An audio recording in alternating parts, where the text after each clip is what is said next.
सच में बहू रानी का कोई हिस्सा मार रहा, बहू रानी की दोनों बेटियों का कोई हिस्सा ले रहा। नमस्कार दोस्तों, मैं मधुलिका आप सबका स्वागत करती हूँ आपके अपने YouTube चैनल जिसका नाम है मधुलिका UPRBL। तो दोस्तों आज मैं बात करती हूँ वापस वही उसी टॉपिक पे, यानी कि आज मैं बात करें अंशु और अंशु के फूफा जी ने, यानी कि मुंह बोले मम्मी और पापा ने सच क्या बताया था। दोस्तों जैसे कि आपको पता, हमारी बहू रानी अपनी दोनों नन्ही मुन्नी बेटियों को लेके गई थी मिलाने के लिए अपने सास ससुर से, और उनकी बुआ भी, क्योंकि बुआ भाई थी उस समय तो बुआ को भी मान लेते हैं दोस्तों। मगर कुछ लोगों का कहना है कि इनकी जो दोनों बेटियां हैं नन्ही मुन्नी, उनका हक मारा जा रहा। भाई उनका हक कहाँ से मारा जा रहा, आप ही बताइए, उनका हक कहाँ से मारा जा रहा। जब वो खुद ही उस घर में नहीं रहने तैयार है तो उनका हक कहाँ से मारा जा रहा। अगर बहू रानी की सासू माँ अपनी भतीजी को पहले से रखी थी, अगर बहू रानी की सासू माँ बहू रानी के जाने के बाद अपनी भतीजी को रखती, तब कहा जाता कि वो दोनों जो छोटी नन्ही मुन्नी जो मतलब भतीजी वो पोतियां हैं उनका हक मारा जाए। जी नहीं, क्योंकि जब उनके दोनों बेटे थे उस टाइम से वो अपनी भतीजी को अंशु को अपने पास में रखे हैं।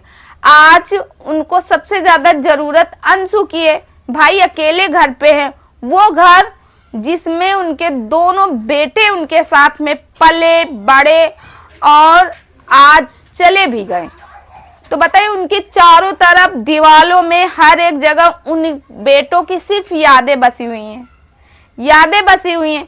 तुम तो बहू रानी तो भाई बाहर चली गई, उनका माइंड फ्रेश हो गया। आज ये रिश्तेदारी में जा रहे, आज बुआ के यहाँ जा रहे हैं, कल मामा के यहाँ जा रहे हैं, परसों मौसी के यहाँ जा रहे हैं, फिर वहां जा रहे हैं, फिर वहां जा रहे हैं, उनका माइंड फ्रेश।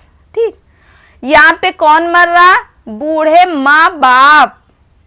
तो बूढ़े माँ बाप को बोलने के लिए कौन था भाई?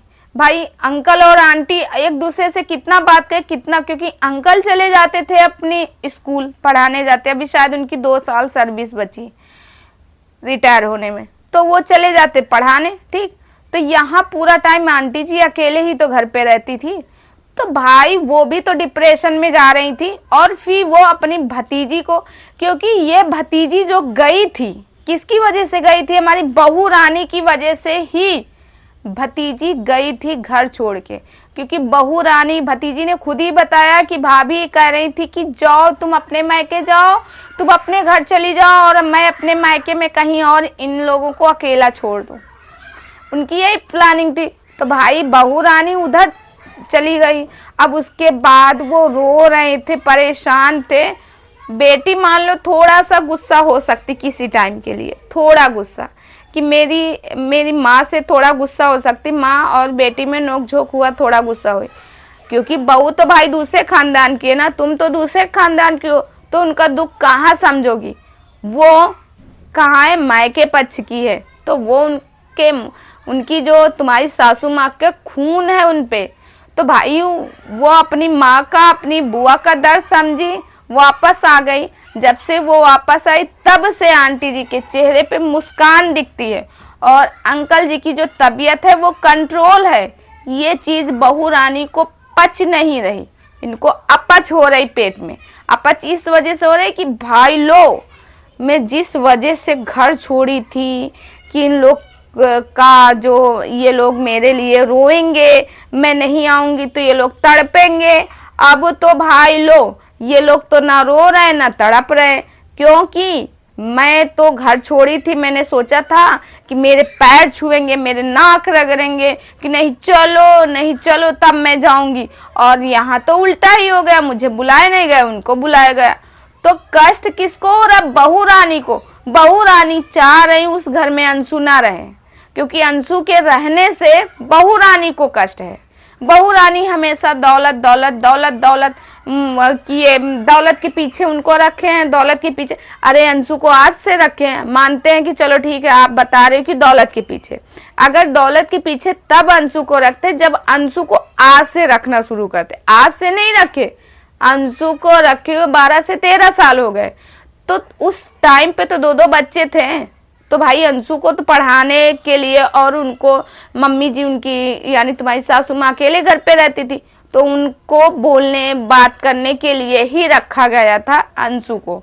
तो आज जब सबसे ज्यादा उनको जरूरत अंशु के, तो अंशु क्यों ना रहे उस घर में? भाई बहू रानी तुम ही बताओ, क्यों ना रहे अंशु? तो बहू रानी का मकसद मेन यही है कि अंशु उस घर से निकल जाए और ये लोग फिर से दर दर की ठोकरें खाए, रोएं, गिड़गिड़ाएं कि बहू रानी चली जाओ, चली आओ बहू रानी, चली आओ। इसीलिए दोस्तों बहू रानी के जो पड़ोसी वाले भैया हैं, जब वो वीडियो डालते थे तो बहू रानी को दिक्कत होती थी कि भाई अभी तक तो कहती थी अपना पक्ष रखे, इनके पास तो कुछ है ही नहीं है, ये लोग क्या सच बताएंगे, इनके पास कुछ बोलने का, क्योंकि उनको पता था कि वो लोग चैनल बनाने वाले नहीं हैं, उनकी ये एज नहीं है, और फिर वो चाहते भी नहीं कि हम चैनल बनाएं। अंकल जी का ये था कि मैं रूखा सूखा जो भी कमा रहा हूँ उतने में मेरा जो है, मतलब हम दोनों लोग रह लेंगे अच्छे से। मगर बहू रानी को क्या था? बहू रानी को यही सब था कि आएंगे मुझसे भीख मांगे, मुझे गिर गए, मगर बहू रानी का पासा उल्टा पड़ गया। अब बहू रानी को चुलबुली है कहीं ये दौलत ना लिख देंगी। भाई जो उनके सुख दुख में साथ देगा भाई उसको तो देना चाहिए दौलत। हम नहीं कहते कि पूरी दे, मगर ठीक है आपको 80% दे तो 20% तो उनको देना ही चाहिए, क्योंकि वो बच्ची शुरू से लेके लास्ट तक रहेगी। ठीक है, आपने इतना, अभी तो उसकी शादी होगी, फिर नए नए रिश्ते आएंगे, फिर ये होगा फिर वो होगा, अभी से सारा टेंशन सिर पे बांधी हो सिर्फ दौलत के लिए। इतनी ज़्यादा ये साजिश करती हैं बहू रानी की क्या बताएं दोस्तों। जैसे कि आपको पता है, जो बंदी, मैं तो भाई इस बात को रिपीट कर रही हूँ कि जो बंदी जिसके 5 से 6 साल लगभग हो रहे हैं इनके पति को इस दुनिया से जाए हुए, पहले वाले पति, उस पति की रिकॉर्डिंग कि वो मुझे मारे थे, सब लोग ये, भाई किसी को कुत्ता काटे है, आपने भी कुछ किया होगा तभी वो मारे। और जैसे कि पड़ोसी भैया ने बताया था कि ये खाना नहीं बनाती थी, ये इनका रूम छत पे था, तो ये तो बात सही है कि छत पे रूम था, और ये ज़्यादातर छत पे ही रहती थी, नीचे उतरती नहीं थी, नीचे नहीं उतरती थी। अंकल वो आंटी जी घर का काम करती थी, काम वाली बाई लगी हुई थी, काम वाली बाई अब भी लगी हुई, आंटी जी घर का खाना पानी सब देखती थी, ये नीचे नहीं आती थी, और आए दिन झगड़ा करके घर से बाहर चली जाती थी। और बाहर जाने के बाद अंकल जी हर बार उनको मनाते थे कि चलो बेटा घर, चलो बेटा घर। तो इनका एक क्वेश्चन ये भी था कि इस बार क्यों नहीं मनाए, जिस तरह हर बार मनाते इस बार भी मनाते। भाई किसी चीज़ को ले लो, आप कितना झुकाओगे, कितना झुकाओगे, वो तो आपके सामने हाथ पैर सब कुछ जोड़ते थे कि मान जाओ ना, इस तरह करो। जब आप मानने के लिए नहीं, तो उन्होंने सोचा कि भाई आपका यही हमेशा का ढंग ही रहता है, इसीलिए उन्होंने कहा चलो भाई छोड़ो, जाने दो इनको। तब इनको लगा। अब तो भाई आपने किस मुंह से, पता नहीं, उस ससुर के सामने बैठी थी, तब नहीं ससुर जी तुम्हारे देख रहे थे तुम्हारे ऊपर, तब तुमको डर नहीं लगा कि इनकी तो गंदी निगाहें हैं? अरे जो औरत अपने ससुर पे इतना घिनौना लांछन लगा सकती है तो वो कुछ भी कर सकती है भाई, कुछ भी।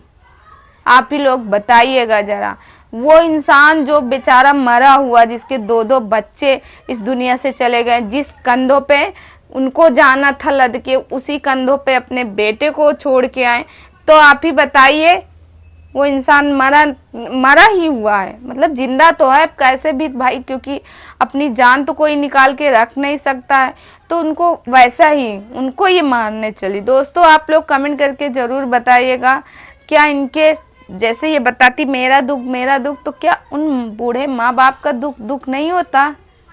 हाँ, आप लोग कमेंट करके बताइएगा। वो माँ जो 9 महीने अपने कोख में अपने बच्चों को रखती, फिर एक नहीं 2-2 बच्चे चले गए।